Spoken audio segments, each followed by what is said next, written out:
اور اس کا جو شک ہے، جو اس معاملے میں پریشانی ہے یا اس کو کچھ سمجھ نہیں آ رہی، تو وہ اللہ رب العزت اس کو کلیئرٹی عطا فرما دے گا اپنی بارگاہ اقدس سے سورہ فاتحہ کی برکت سے۔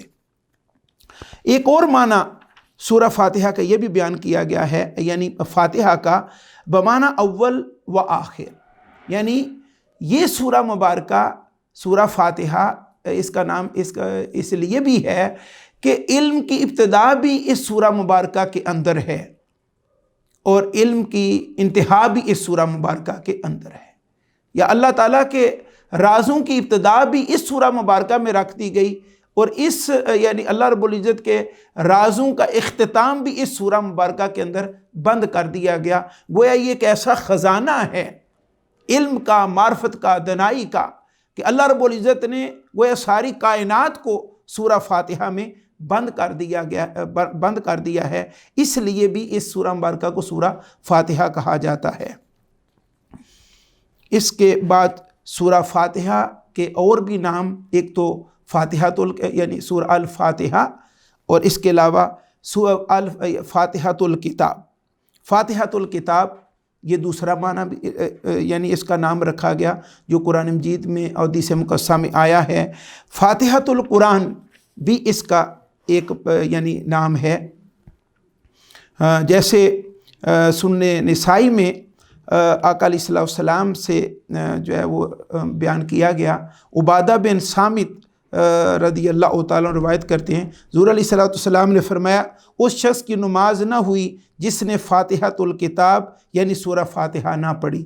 یعنی اس کے مطابق جو اس سورہ مبارکہ کا نام فاتحۃ الکتاب، یہ آقا علیہ السلام کے قول اقدس سے ثابت ہے، سنن نسائی جلد اول 145 صفحہ 145 پر، اور بھی حوالہ اس حوالے سے ہیں۔ ایک اور روایت میں بھی ہے، ابن عمیر رضی اللہ تعالیٰ سے روایت ہے، رسول اللہ صلی اللہ علیہ وسلم نے فرمایا سورہ فاتحہ ہر مرض کے لیے شفا ہے۔ یعنی فاتحۃ الکتاب جو یعنی فاتحۃ الکتاب جو اس سورہ مبارکہ کا نام ہے، اس حدیث پاک سے بھی ثابت ہے، فاتحۃ الکتاب شفاء من کل داء۔ فاتحۃ الکتاب یعنی سورہ فاتحہ ہر بیماری کا علاج ہے۔ یہ سنن دارمی جلد دوم 320 صفحہ پر اس روایت کو بیان کیا گیا ہے۔ چوتھا نام سورہ فاتحہ کا ام الکتاب اور پانچواں نام ام القرآن بھی ہے۔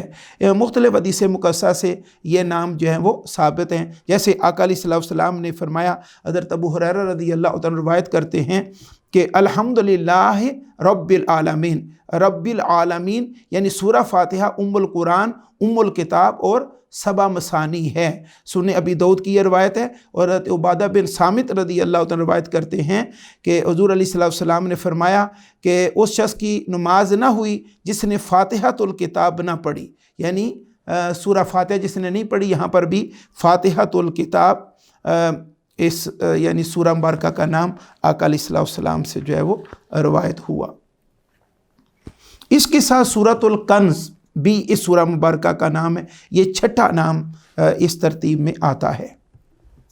اور یہ سورۃ الکنز کے حوالے سے ایک بڑا اہم واقعہ ہے جو میں بیان کرنا چاہتا ہوں کہ کنز کا معنی ہوتا ہے خزانہ، اور یہ وہ سورہ مبارکہ ہے جو اللہ تعالیٰ نے اپنے پیارے حبیب صلی اللہ علیہ وسلم کو عطا فرمائی، اور اس امت کو یہ کرم عطا ہوا، یہ خزانہ عطا ہوا جو اللہ تعالیٰ نے اپنے عرش کے سائے تلے جو مختلف خزانے رکھے ہوئے ہیں، ان خزانوں میں سے سورہ فاتحہ ایک خزانہ ہے۔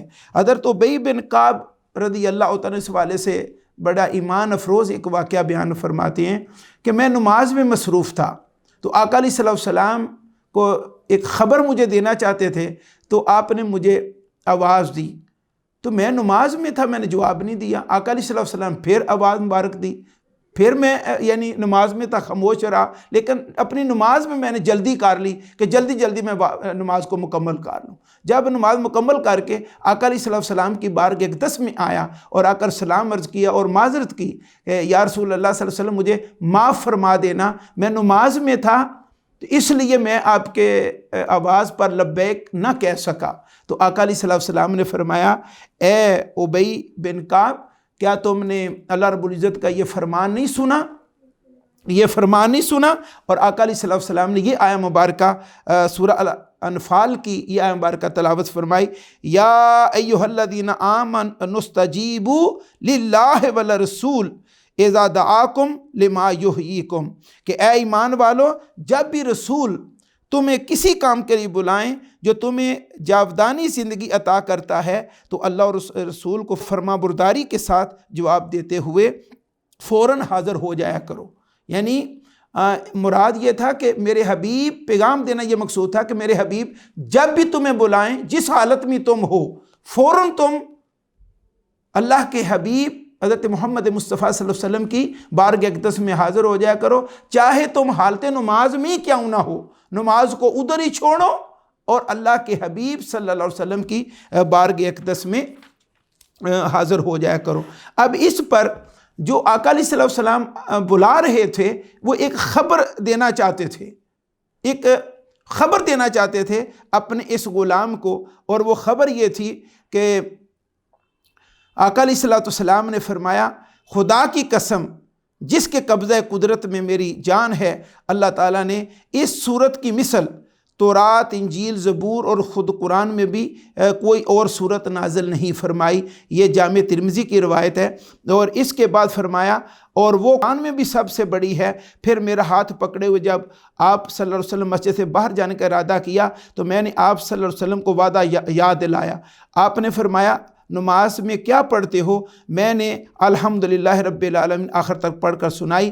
آپ صلی اللہ علیہ وسلم نے فرمایا یہی صورت ہے جو سبع مثانی ہے اور قرآن عظیم ہے جو مجھے عطا کیا گیا۔ اس طرح صورت کا باری تعالیٰ کے خصوصی خزانوں میں سے عظیم خزانہ ہونا ثابت ہوتا ہے۔ یعنی اس نام کا سورۃ الکنز، آقا علیہ الصلوۃ والسلام یہی خبر دینا چاہتے تھے کہ میرے اوپر ایک خزانہ اللہ رب العزت کی بارگاہ اقدس سے نازل ہوا ہے اور اس کی میں آپ کو خبر عطا کرنا چاہتا ہوں۔ اس کے بعد 7واں نام سورۃ النور ہے۔ سورۃ النور حدیث مقدسہ میں یہ نام بھی ثابت ہے۔ منقول ہے کہ ایک مرتبہ حضرت جبرائیل امی علیہ السلام حضور علیہ السلام کی خدمت میں بیٹھے ہوئے تھے کہ اوپر سے ایک زوردار دھماکے کی آواز آئی۔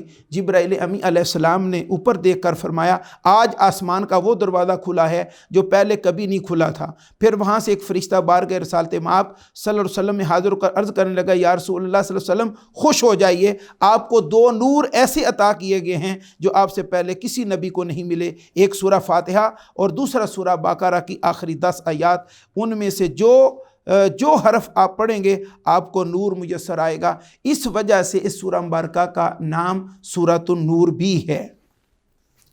8 نمبر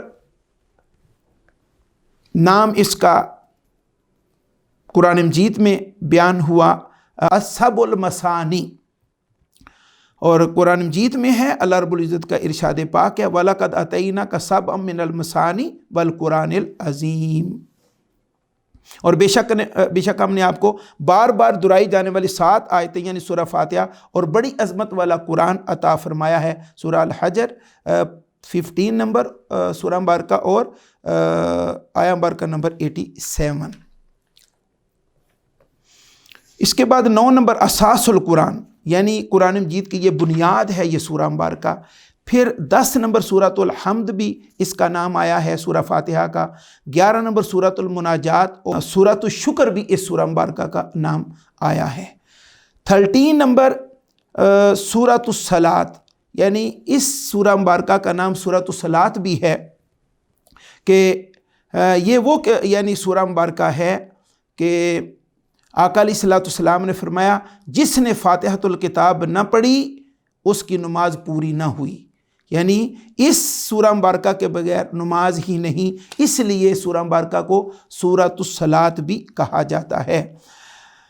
14 نمبر اس کا نام آیا ہے سورۃ التفویض، سونپ دینا، یعنی یہ سورہ مبارکہ جیسے قرآن مجید میں ہے یہ تفویض کا جو معنی وَفَوِّضُ أَمْرِي إِلَى اللَّهِ، کہ بندہ عرض کرتا ہے بارگاہ الہی میں کہ میں اپنا معاملہ اللہ تعالیٰ کے سپرد کرتا ہوں۔ تو یعنی اس کا مطلب کیا ہے کہ اپنا معاملہ اللہ تعالیٰ کے سپرد کر دینا، یہ توکل کا سب سے اعلیٰ درجہ ہے۔ 15 نمبر اس کا نام سورۃ الدعا، 16 نمبر سورۃ السوال اور 17 نمبر سورۃ تعلیم المسئلہ۔ اس کے ساتھ یعنی ایک روایت اس والے سے حضرت ابو ہریرہ رضی اللہ عنہ بیان کرتے ہیں کہ آقا علیہ الصلوۃ والسلام نے فرمایا، میں نے اپنے اور یعنی اللہ تعالیٰ فرماتا ہے، یعنی حدیث قدسی ہو گئی، میں نے اپنے اور اپنے بندے کے درمیان نماز کو 2 حصوں میں تقسیم کر دیا، آدھی میرے لیے اور آدھی میرے بندے کے لیے، اور میرے بندے کو وہی ملے گا جو اس نے مانگا۔ یعنی اس میں دعا بندہ کرتا ہے، بندہ سوال کرتا ہے، اور بندہ اللہ تعالیٰ کی بارگاہ میں مختلف عرضیں کرتا ہے۔ اس وجہ سے سورہ مبارکہ کو سورۃ الدعا، سورۃ السوال اور سورۃ تعلیم المسئلہ بھی کہا گیا ہے۔ اس میں ایک بڑی اہم روایت آئی ہے کہ حضور علیہ الصلوۃ والسلام نے اس حوالے سے یعنی کچھ اپنی طرف سے وضاحت فرمائی کہ جب سورہ فاتحہ کے حوالے سے جب بندہ نماز میں سورۃ الفاتحہ پڑھتے ہوئے الحمدللہ رب العالمین کہتا ہے تو اللہ تعالیٰ ارشاد فرماتا ہے کہ میرے بندے نے میری حمد کی۔ جب بندہ الرحمن الرحیم کہتا ہے تو ارشاد باری تعالیٰ ہوتا ہے کہ میرے بندے نے میری ثنا کی، میری تعریف کی۔ اور جب بندہ عرض کرتا ہے مالک یوم الدین تو اللہ تعالیٰ فرماتا ہے کہ میرے بندے نے میری بزرگی بیان کی اور میرے لیے یہ سارا کچھ بیان کیا، یہ سارا کچھ میرے لیے جو کچھ یہ پڑھ رہا۔ اور یہ بھی ارشاد ہوتا ہے کہ میرے بندے نے اپنا معاملہ میرے سپرد کر دیا۔ اس کے بعد جب بندہ ایاک نعبد و ایاک نستعین کہتا ہے تو ارشاد ہوتا ہے ھذا بینی و بین عبدی، یہ بات میرے اور میرے بندے کے درمیان مشترک ہے۔ اور جب بندہ اہدنا الصراط المستقیم صراط الذین انعمت علیہم غیر المغضوب علیہم ولا الضالین کہتا ہے تو ندا آتی ہے ھذا العبدی ولعبدی ما سأل، یہ حصہ خالصتاً میرے بندے کے لیے ہے اور میرے بندے کو وہی ملے گا جو اس نے مانگا۔ جامع ترمذی جلد دوم صفحہ 119 پر یہ حدیث پاک نقل کی گئی۔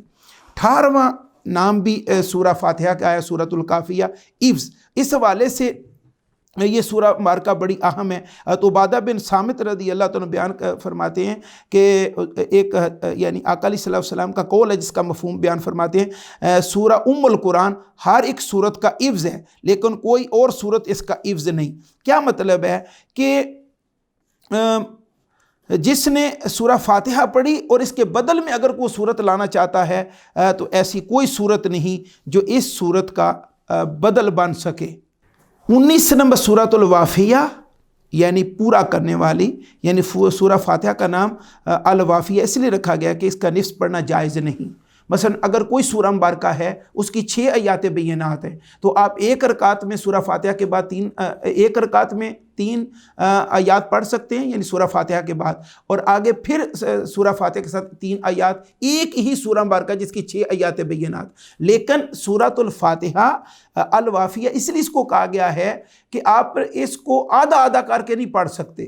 جب بھی آپ نے اس کو سورہ فاتحہ کو پڑھنا ہے تو یہ مکمل ہی آپ نے پڑھنا ہے۔ اس مسئلہ کو امام فخر الدین رازی نے تفسیر کبیر میں نقل کیا ہے۔ 20 نمبر اس کا نام ہے سورۃ الشفاء اور 21 نمبر سورۃ الشافیہ، یعنی یہ ایسی سورہ مبارکہ ہے کہ جو شفائی شفا ہے، شفائی شفا ہے۔ اس کے نام امام دارمی نے اور اس طرح امام بہقی نے روایات جو لی ہیں، آقا علیہ السلام نے فرمایا فاتحۃ الکتاب ہر مرض کے لیے شفا ہے۔ اسی طرح ایک اور روایت میں عبداللہ بن جابر روایت کرتے ہیں کہ آقا علیہ السلام نے اے عبداللہ بن جابر کیا میں تمہیں قرآن کی ایک اعلیٰ اور افضل صورت کے بارے میں نہ بتاؤں؟ میں نے عرض کیا یا رسول اللہ صلی اللہ علیہ وسلم ضرور فرمائیے۔ آپ صلی اللہ علیہ وسلم نے فرمایا الحمدللہ رب العالمین آخر تک پڑھو۔ اس طرح اس سورہ مبارکہ کا 22واں نام سورۃ الرقیہ ہے، یعنی تریاق سے۔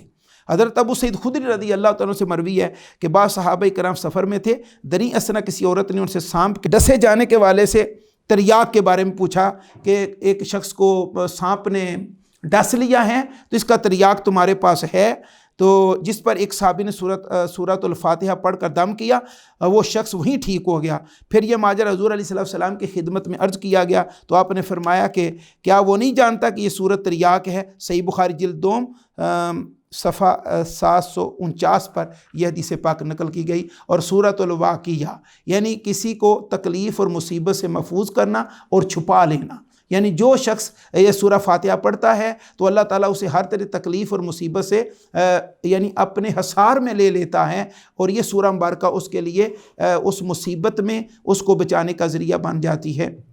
اور اس میں خصوصی برکات کا نزول ہوتا ہے، اس کے ایسے ایسے اثرات ہیں۔ طبرانی کی ایک روایت ہے جو صاحب بن یزید سے منقول ہے، سورہ مبارکہ کی تاثیر کا حامل ہونا اس سے بھی ثابت ہے، یعنی اس کی تلاوت سے انسان شیطانی فتن، شرور اور مصائب و آلام سے محفوظ و مامون ہو جاتا ہے۔ انس رضی اللہ عنہ روایت کرتے ہیں کہ حضور علیہ السلام نے فرمایا اگر تم بستر پر دراز ہوتے وقت سورہ فاتحہ اور سورہ اخلاص پڑھ لیا کرو تو سوائے موت کے تم ہر شے سے محفوظ و مامون ہو جاؤ گے۔ یہ نام آئے تھے مختلف جن کا تھوڑا تھوڑا میں نے معنی اور مطالب قرآن مجید سے اور حدیث مقدسہ سے آپ کے سامنے بیان کیے۔ تو گویا اگر ہم ان بریف اگر کہیں تو سورہ فاتحہ پورے قرآن مجید کا نچوڑ ہے، اور پھر ہر مسئلے کا حل ہے، وہ ظاہری باطنی جسمانی روحانی کوئی بھی مسئلہ ہو سورہ فاتحہ اس کا حل ہے۔ اللہ رب العزت ہمیں اللہ رب العزت کے قرآن سے فیض یاب ہونے کی توفیق عطا فرمائے، اور خاص طور پہ سورہ فاتحہ سے ہمیں مستفید و مستنیر ہونے کی توفیق عطا فرمائے۔ وما علینا الا البلاغ المبین۔